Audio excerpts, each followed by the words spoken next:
Au Palais des Congrès de Cotonou a vibré au rythme de la tradition la deuxième édition des libations collectives pour les membres de nos ancêtres ce 2 novembre 2025. Une initiative de Kofi Asa, prêtre du Fa, qui a réuni plusieurs têtes couronnées, dignitaires et honneurs venus des 12 départements du Bénin. Parmi les participants, l'association des adeptes de Mohammedan du Bénin, présidée par Togbe Bembeza, s'est mobilisée massivement pour soutenir cette grande célébration. Les pays voisins, le Togo et le Ghana, ont préparé cette cérémonie pour prier pour la paix et la prospérité de la nation en évoquant toutes les divinités et les ancêtres. Des représentants ministériels étaient également présents, témoignant de l'intérêt que les autorités portent à la sauvegarde des valeurs culturelles et spirituelles béninoises. Nos ancêtres demeurent auprès de nous. Ils veillent, ils guident, ils éclairent. Depuis 2016, sous l'impulsion du chef de l'État, le Bénin a choisi d'assumer avec dignité et conviction son identité culturelle et historique.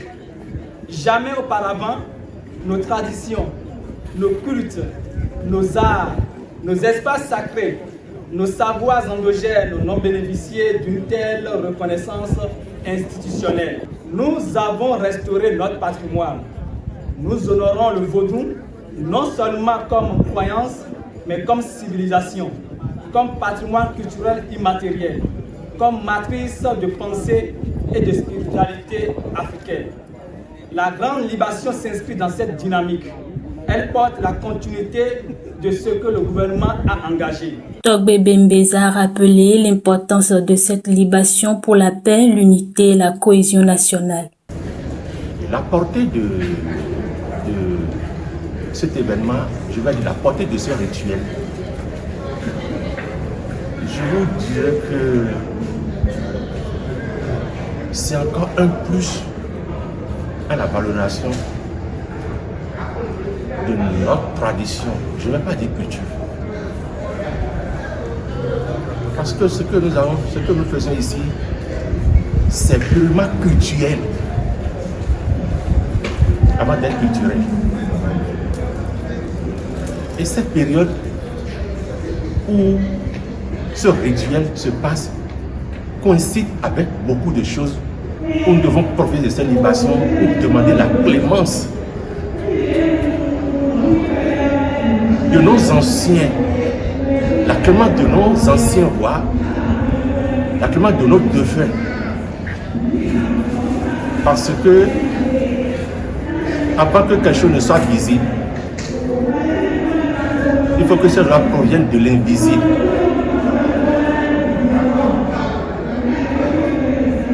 Et la portée importante aussi de ce rituel est que nous tendons tout doucement vers une période d'élection. Et vous savez que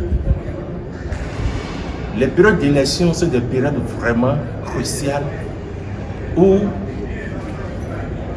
il faut prier, où il faut vénérer les ancêtres, il faut demander à ce qu'il y ait la paix. Donc ce rituel d'aujourd'hui coïncide bien avec cette période où spirituellement nous devons affûter nos âmes pour implorer la paix, pour implorer nos anciens, nos ancêtres à pénétrer le cœur de tout un chacun de nous afin que les intentions négatives, les intentions qui apportent